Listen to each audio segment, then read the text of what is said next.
प्रदेश में 7 सीटों पर उपचुनाव की एक तरीके से घोषणा ही नहीं हुई है, बल्कि कई प्रत्याशी भी उतारे जा चुके हैं। यहाँ पर मल्हनी जो विधानसभा सीट है, यहाँ पर समाजवादी पार्टी के लकी यादव मैदान में हैं, जो पारसनाथ यादव के पुत्र हैं और समाजवादी पार्टी के 3 बार सांसद रहे तूफानी सरोज जी हमारे साथ हैं, जो यहाँ पर अभी दौरा भी कर रहे थे और उनसे हम जानना भी चाहेंगे कि क्या कुछ मुद्दे हैं और आपकी पार्टी किन मुद्दों पर चुनाव लड़ रही है। सर, स्वागत है।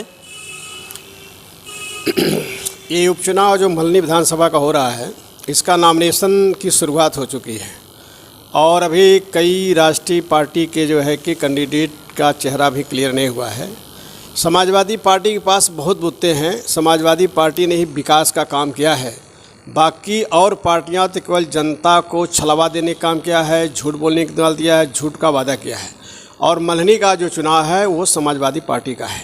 अभी आपने देखा होगा कुछ समय पहले जो है कि उत्तर प्रदेश के मुख्यमंत्री आए हुए थे और उन्होंने जो है बड़ा ऐलान किया कि हर हाल में हम चुनाव जीतेंगे। वो नहीं देख रहे हैं कि उनके सर पर ही पेड़ पे जो है नौजवान अखिलेश यादव जिंदाबाद का नारा लगा रहा था। तो ये एक देहात में कहावत है, खिसियानी बिल्ली खम्मा नोचे। भारतीय जनता पार्टी का कुछ है नहीं, क्योंकि जनता के बीच में भाजपा ने कुछ किया नहीं है। समाजवादी पार्टी के किए हुए कार्यों को इन्होंने उद्घाटन किया है, कोई शिलान्यास नहीं किया है। विकास के नाम पे भारतीय जनता पार्टी जीरो है। जनता के बीच में बचाने के बाद इनके पास कुछ है नहीं। चारों तरफ रोड बेहाल है, रोड टूटे हुए क्षतिग्रस्त हैं और तमाम समस्याएं हैं। किसी भी समस्या का इन्होंने निदान नहीं किया है, सिर्फ जनता को बहकाने का काम किया है। और दलित बैकवर्ड जो बहक करके इनको वोट दे दिए, जो है इनके झांसे में आ गए। जब ये सत्ता में बैठ गए तो इन्होंने दलित बैकवर्ड के हितों की हत्या करने का काम किया है, इसके अलावा कुछ हुआ नहीं है। इसलिए धरातल पर सभी लोग नाराज़ हैं और मल्हनी विधानसभा समाजवादी पार्टी कम से कम 40,000 वोटों से जीतने जा रही है। इसे कोई रोक नहीं सकता। ये बताइए सरोज जी, 7 सीटों पर उपचुनाव हो रहे हैं, कितनी सीटें आप पाएंगे अगर इतना फेल्योर है सरकार का? अभी तो फेल्योर है सरकार का। अभी 9 तारीख से ये नॉमिनेशन शुरू हुआ है। पूरा नॉमिनेशन हो जाए, सारी पिक्चर आ जाए सामने, किस दल से कहाँ कौन प्रत्याशी है। अब पूरे 9 सीट का आंकड़ा, 9 सीट का सिस्टम तो हमारे पास नहीं है। फिर भी मैं विश्वास के साथ कहता हूँ कि जनता जो है बीजेपी के खिलाफ वोट देने जा रही है और समाजवादी पार्टी की तरफ अपना भविष्य देख रही है। समाजवादी पार्टी अधिकांश सीटें जीतेगी। सरोज जी, पिछले 4-5 सालों में ट्रेंड चला है, चर्चाएं भी नहीं हैं कि लोकसभा राज्यसभा के टिकट बिकते हैं। क्या आप मानते हैं कि कुछ पार्टियां बेचती भी हैं क्या? अब ये हम नहीं जानते, काल्पनिक सवालों का जवाब हम नहीं देते हैं। कौन क्या होता है, कौन बेचता कौन लेता, न तो हम बेचने वाले हैं न तो हमारे पास खरीदने की हैसियत है। तो मैं इस पचड़े में नहीं पड़ना चाहता कौन खरीद। जब हमारे पास हिम्मत है नहीं खरीदने का तो हम वो मार्केट में जाने का हमारा प्रश्न ही नहीं है। क्या जातीय जनगणना को लेकर के आप मानते हैं कि होनी चाहिए? जातीय जनगणना होनी चाहिए, जो है बिल्कुल होनी चाहिए। सबको कम से कम मालूम होने चाहिए बैकवर्ड है, बैकवर्ड में कितनी कौन कौन बिरादरी के लोग हैं।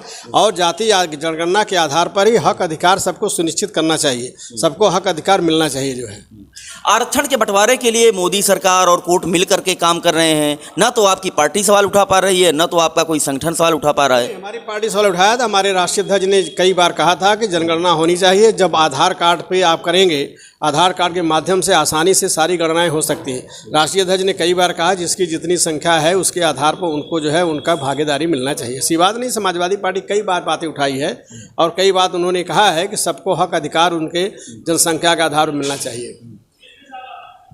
सरोज जी, जो अलायंस हुआ था समाजवादी पार्टी का और बसपा का, कहा जाता है कि उसकी वजह से आपको टिकट नहीं मिल पाया और आप चुनाव नहीं लड़ पाए और फिर गठबंधन टूट गया। तो आपको क्या लगता है कि समीकरण कहाँ फेल रहा? समीकरण क्या, गठबंधन है। राष्ट्रीय अध्यक्ष ने जो निर्णय लिया उसका हम सब लोगों ने स्वागत किया। जो है अब उनके निर्णय के, राष्ट्रीय अध्यक्ष निर्णय के खिलाफ हम लोग कुछ मंशा तो थी नहीं। गठबंधन टूट गया वो तो मायावती जाने। मायावती ने कहा था 2022 तक हम साथ में रहेंगे, साथ में चुनाव लड़ेंगे, मुझे बीजेपी रोकना है, मुझे बीजेपी को हटाना है। तो अब जब सत्ता में 10 सीटें जीत गई जो है, इसके बाद उन्हें गठबंधन मायावती ने तोड़ा, हमारे राष्ट्रीय अध्यक्ष ने तोड़ा नहीं। ये प्रश्न तो आप मायावती से पूछेगा, आपने गठबंधन क्यों तोड़ दिया? जो 2022 तक आपने वादा किया था साथ में रहने का, भाजपा को हटाने का। बीच में ये आप छोड़कर क्यों हट गई, ये प्रश्न जो है बसपा सुप्रीम मायावती का है। तो पानी सरोज जी, जब मुलायम सिंह का समय था तो एक बड़ा आंदोलन होता था, छोटे छोटे मुद्दों पर लोग जेल भरो आंदोलन करते थे, सड़कों पर उतरते थे। यही नहीं बल्कि लोकसभा और कहा जा सकता है विधानसभा, राजभवन का घेराव भी होता था। आजकल ऐसे परिदृश्य दिखाई क्यों नहीं दे रहे हैं? नहीं दिखाई दे रहा है। अभी हमारे जो जितने विधायक थे उस जो अभी 2 तारीख को पूरा जो है राजभवन का वहाँ पे घेराव किए, धरना दिए, जो इसके पहले भी धरना हुई, लाठियाँ चली, तमाम चोटें आई। हम लोग जो हाथरस के कांड को लेकर के हम खुद जो है कई जो है कैंडल मार्च किए, जलालपुर बाजार में बहुत बड़ा कैंडल मार्च किया, मछली सर मैंने कैंडल मार्च किया जो है। तो ऐसा नहीं कि समाजवादी पार्टी के लोग बैठे हैं, समाजवादी पार्टी के लोग जनता के बीच में हैं और संघर्ष कर रहे हैं। राष्ट्रीय नेतृत्व भी हमारा जो है पूरा जागरूक है, उनके दिशा निर्देशों के अनुसार हम सारे लोग जो है जंग ऐलान मैदान में है जो है। और भारतीय जनता पार्टी के ताबूत में आखिरी खील ठोकने के लिए समाजवादी पार्टी कार्यकर्ता मन मिजाज से मजबूती से तैयार है। सरोज जी, ये किसान बिल को लेकर के आपकी पार्टी हमेशा सड़कों से लेकर के सदन से लेकर सड़क तक रही है और विरोध करती रही है। रामगोपाल यादव ने भी विरोध किया है सदन में। लेकिन सवाल यह है कि अब तो बिल पास हो गया है, आम आदमी को कैसे बताएंगे कि यह बिल कितना खतरनाक है? और बताया जाएगा। अभी तो ज्ञापन दिया गया, राष्ट्रीय अध्यक्ष का आदेश आया, पार्टी के आदेश आया था, तो वह ज्ञापन सभी जिलाधिकारियों को दे गया। जिलाधिकारियों के माध्यम से जो है और राज्यपाल तक, राष्ट्रपति तक, सरकार तक बातें अपनी पहुंचाई गई कि ये बिल जो है किसान विरोधी है। इसमें साहूकारों का जो है कि बाजार गर्म हो जाएगा, साहूकारों के हित का बिल है, किसानों के हित का बिल है, इससे किसान मारा जाएगा जो है, इसमें दलाली करने वालों की चांदी है। ये सब जनता समझ रही है कि ये किसानों के हक को, अधिकारों को छीना जा रहा है। 2022 के लिए आप कितना तैयार हैं? 2022 के लिए हमारी सरकार बहुत बम्पर वोट से सीटों से हम लोग जीत करके सरकार बनाएंगे। भाजपा का पता नहीं चलेगा। आपने कभी बम्बई गया है? आपने बम्बई में गए होंगे, जाइए जो है नदिया किनारे बैठिए, समुद्र किनारे, तो लहर देखिए। जो लहर जो है धीरे धीरे आती है तो धीरे धीरे वापस होती है, और जो लहर बड़ी तेज़ी से उठ के आती है तो बड़ी तेज़ी से वापस आती है।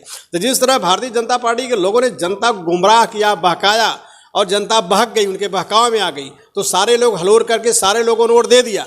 अब जनता इनकी चाल को समझ गई है कि भारतीय जनता पार्टी कहीं से भी जो है हमारी हितैषी नहीं है। तो जिस तरह से लोग जुट करके भाजपा को बहुमत में लाए थे, उसी तरह लोग जो है अब भाजपा से बैक हो रहे हैं और समाजवादी पार्टी को ही अपना एक प्लेटफार्म उनको नज़र आ रहा है। समाजवादी पार्टी भारतीय जनता पार्टी घटाएगी और समाजवादी पार्टी बहुत सीटें जीत करके जो है एकदम समझिए 350 प्लस करके हम लोग इस बार चुनाव जीत रहे हैं। तूफानी सरोज जी, बहुत बहुत धन्यवाद।